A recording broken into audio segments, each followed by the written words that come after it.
नमस्कार बच्चों, आज हम बात करेंगे क्लास +2 फिजिक्स के चैप्टर नंबर 1 इलेक्ट्रोस्टैटिक।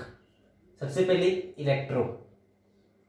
इलेक्ट्रो का मीनिंग चार्ज और स्टैटिक रेस्ट।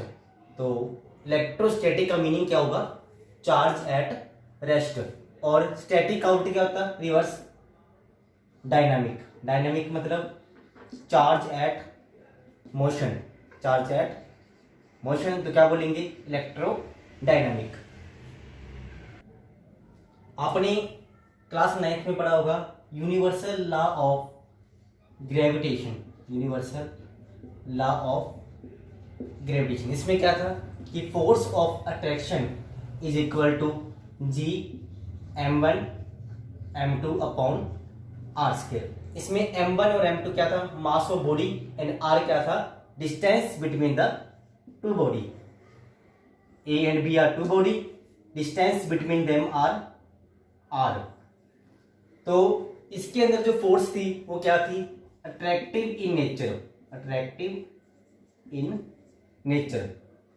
अगर हम इस फोर्स को, इस बॉडी को चार्ज के साथ रिप्लेस कर दे, we have two charge Q1 and Q2 at the distance of r। इनके बीच में जो डिस्टेंस होगा वो क्या होगा? r। तो फोर्स क्या होगी? Product of charge and square of the distance between them. For example, अपने पास दो सेम चार्ज, पॉजिटिव और negative. Same charge always repel each other. तो जो इलेक्ट्रोस्टैटिक फोर्स होगी वो कौन सी नेचर की होगी? Repulsive nature. अगर हम बात करें अकॉर्डिंग टू ग्रेविटेशन लॉ, तो ये फोर्स कौन सी होगी? Attractive in nature.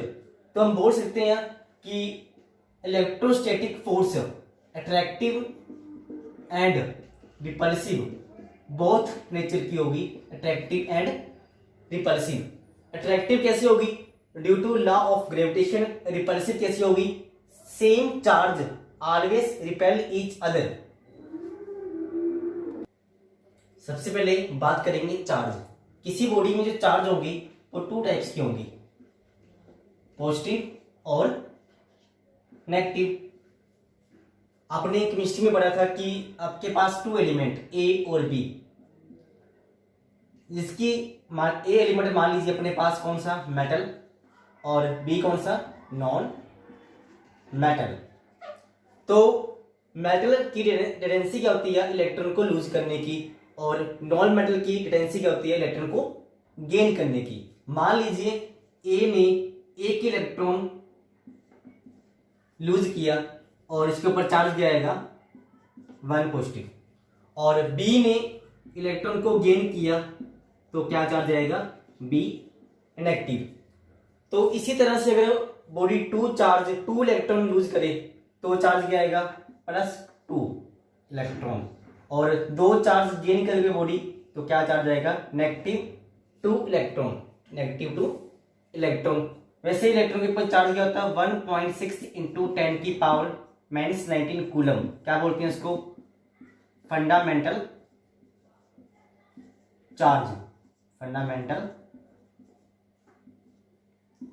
चार्ज बोलेंगे इसको।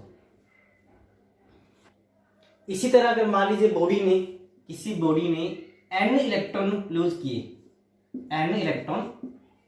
किए तो चार्ज क्या आएगा? An positive. तो चार्ज का सिंबल होगा वो क्या होगा? Q। तो ए बॉडी पर जो चार्ज आया वो क्या आया?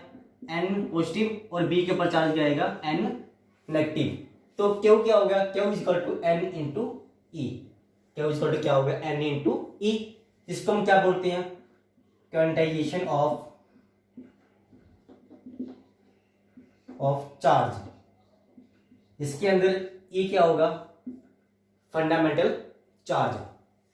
और चार्ज के हम एसआई यूनिट की बात करें, एसआई यूनिट, तो क्या होगा इसका?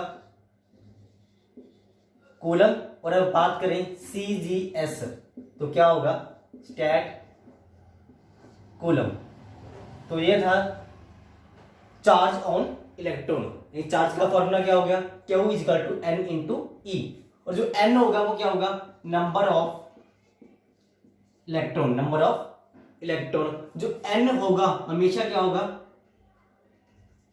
नेचुरल नंबर, कभी भी फ्रैक्शन में नहीं होगा, 1 2 3 4 so on. How we decide positive और नेगेटिव, हम कैसे डिसाइड करेंगे कि कौन सी बॉडी पे चार्ज पॉजिटिव होगा और कौन सी बॉडी के ऊपर चार्ज नेगेटिव होगा। फॉर एग्जाम्पल आपके पास कोई सब्सटेंस ए, जिसके ऊपर आपने लाइट को फोल्ड किया, तो क्या होगा, atom of element A gain the energy and lose the electron, और लूज करने के बाद जो एटम के ऊपर चार्ज होगा वो क्या होगा, ए पॉजिटिव। कितना पॉजिटिव होगा वो डिपेंड करेगा number of loss of electron. अगर number of loss of electron 3 हुए तो चार्ज क्या होगा, 3 पॉजिटिव। इसके अलावा चार्ज को प्रोड्यूस करने के मेथड्स भी हैं। नंबर 1 फ्रिक्शन, किसी दो बॉडी को रब करेंगे तो एक के ऊपर चार्ज पॉजिटिव आएगा और एक के ऊपर चार्ज नेगेटिव आएगा। अब इसके बाद हम कैसे डिसाइड करेंगे कि कौन सी बॉडी पे पॉजिटिव आएगा और कौन सी बॉडी पे नेगेटिव आएगा। तो इसके लिए आपको एक इलेक्ट्रोस्टैटिक सीरीज याद करनी पड़ेगी। तो कैसे है वो, सबसे पहले fur, wax, glass, paper, silk, human body, metal, रबड़, सल्फर, एवोनाइट। तो इस सीरीज में जो सबसे बाद में आएगा, द लास्ट में आएगा, उसके ऊपर चार्ज नेगेटिव आएगा और जो पहले आएगा उसके ऊपर चार्ज क्या आएगा, पॉजिटिव। फॉर एग्जांपल सिल्क और मेटल, इन दोनों को आपने रब किया तो सीरीज में बाद में कौन आया, मेटल, तो इसके ऊपर चार्ज नेगेटिव आएगा और इसके ऊपर चार्ज क्या आएगा, पॉजिटिव आएगा। जो सीरीज में बाद में आएगा उसके ऊपर नेगेटिव, जो पहले आएगा उसके ऊपर पॉजिटिव चार्ज आएगा after the friction, after the rubbing. इसके अलावा हम number of electron and number of proton से भी डिसाइड कर सकते हैं कि चार्ज नेगेटिव होगा और पॉजिटिव होगा। अगर किसी एलिमेंट के अंदर number of electron number of proton से ज्यादा तो चार्ज क्या आएगा उसके ऊपर, नेगेटिव। अगर number of proton number of electron से ज्यादा तो चार्ज क्या आएगा, पॉजिटिव। अगर दोनों नंबर में बराबर तो चार्ज क्या आएगा, 0। It is also another method to identify the charge on the element, positive, negative और 0। तो इसके बाद हम अगर मास और चार्ज दोनों को कंपेयर करें तो दोनों के अंदर जो मास होगा हमेशा क्या होगा, पॉजिटिव होगा, और चार्ज क्या होते हैं, नेगेटिव और पॉजिटिव दोनों होंगे। इसके अलावा दोनों inverse of the square of the distance between them, दोनों डिस्टेंस के स्केयर के इनवर्स, इनवर्स का मतलब इनवर्सली प्रोपोर्शनल, डिस्टेंस को बढ़ाएंगे तो फोर्स क्या होगी, कम होगी।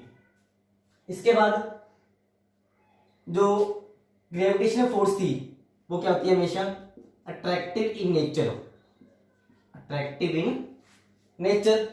और जो इलेक्ट्रोस्टैटिक फोर्स होगी वो सेम चार्ज होंगे तो रिपल्सिव, अगर डिफरेंट चार्ज होंगे तो क्या होगी, वो अट्रैक्टिव इन नेचर। अगर पॉजिटिव पॉजिटिव हुए तो रिपल्सिव, नेगेटिव नेगेटिव हुए तो रिपल्सिव, अगर पॉजिटिव नेगेटिव हुए तो अट्रैक्टिव इन नेचर।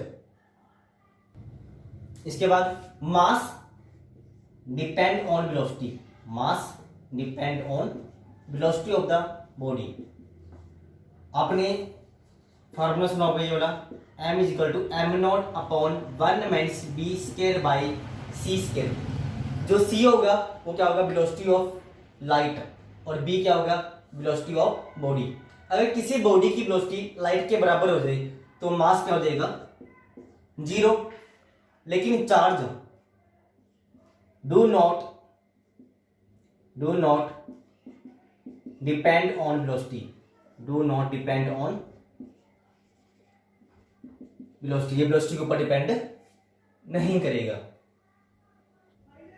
मास जो होगा वो क्या होगा, किसी प्रोसेस के बाद, किसी रिएक्शन के बाद कन्वर्ट इनटू एनर्जी, जो एनर्जी में कन्वर्ट हो जाएगा। वो कैसे होगा हम नेक्स्ट वीडियो में बताएंगे आपको। तो चार्ज क्या होगा, वो क्या होगा, कंजर्व होगा, वो कभी चेंज नहीं होगा। जितना चार्ज रिएक्शन से पहले था उतना ही चार्ज रिएक्शन के बाद में होगा। दोनों चार्ज क्या होंगे, सेम होंगे। ये थे difference between mass and charge. Mass और चार्ज के बीच में क्या डिफरेंस होंगे वो पूरे हुए। इसके बाद आपने सुना होगा current is equal to charge upon time. तो यहां से चार्ज क्या आएगा, Q is equal to I into T, I into T. तो इसका एक और ऐसे ही निकाल सकते हैं हम। यहां से करंट क्या होता है, एम्पियर, और टाइम क्या होगा, सेकंड, एम्पियर सेकंड। इसके अलावा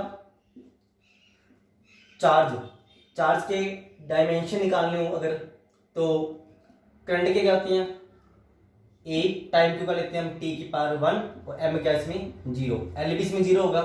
तो ये थे dimension of charge, property of charge.